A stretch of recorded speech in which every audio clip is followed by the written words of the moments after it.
इस समय हम ज्वालापुर में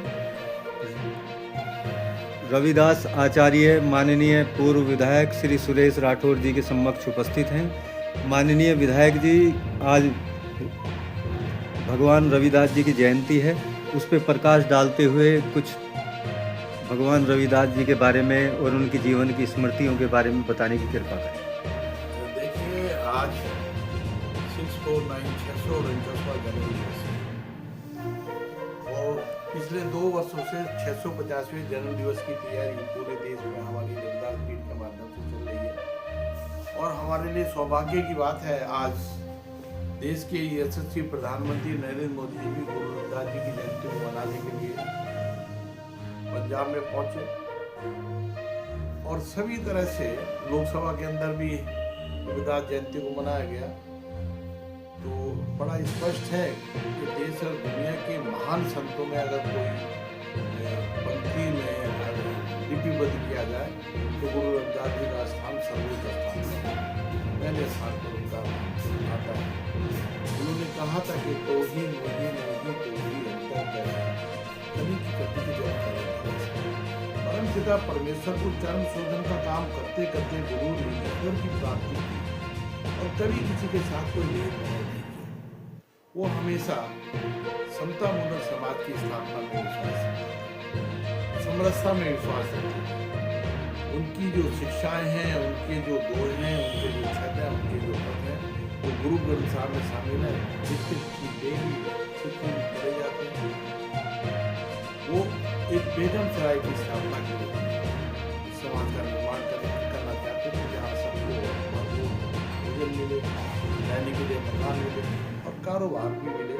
इस तरह की इसलिए उन्होंने कहा कि ऐसा चाहो राज में मिले श्रवण कुवन, छोट बड़े और सब बसे रविदास रहे।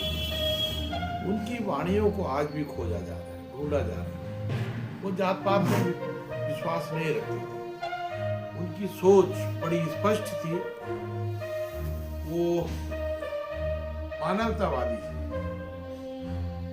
मानव के प्रेम की भावना उन्होंने इसलिए कहा कि जात पात पूछे ना कोई, हरि का प्रेम, वो हरि में, ईश्वर में विश्वास रखते।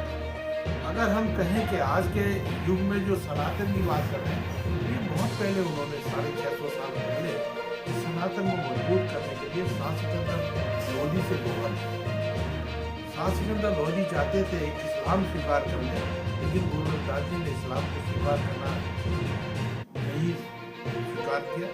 उन्होंने इस्लाम का विरोध भी नहीं किया और अपने सनातन को मजबूत करने के लिए उन्होंने हमारी जातियों को अलग अलग जातियों में बंटा।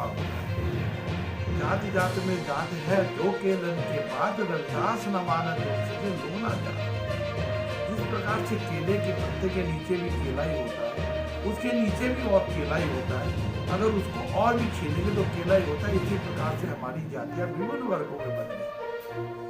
हम हमेशा इसी तरह से अपने सामाजिक जीवन को जातियों में बांटकर एकजुटता का संदेश उन्होंने देने का संदेश दिया। जैसे मधुमक्खी एक साथ रहती है, एक छत्ते में रहती है, शहद भी बनाती है और सब शहद का सेवन भी करती है। अगर कोई उनके ऊपर टूट पड़े तो वो एक साथ हमला करके अपनी एकता का परिचय देती है।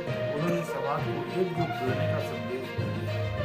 हम कह सकते हैं कि जो 650वां जन्मदिवस आएगा, हर घर के अंदर गुरु रविदास जी का ध्वज पताका लहराएगा। देश और गलियों में, हर घर में, हर बस्ती में जहाँ रविदास जी को मानने वाले लोग रहते हैं, वो उनकी यात्रा को लेकर चलेंगे और बहुत बड़ा समागम होगा। 650वें जन्म दिवस पर बद्री केदार यमुनोत्री गंगोत्री की तर्ज के ऊपर हम गुरु रविदास धाम की स्थापना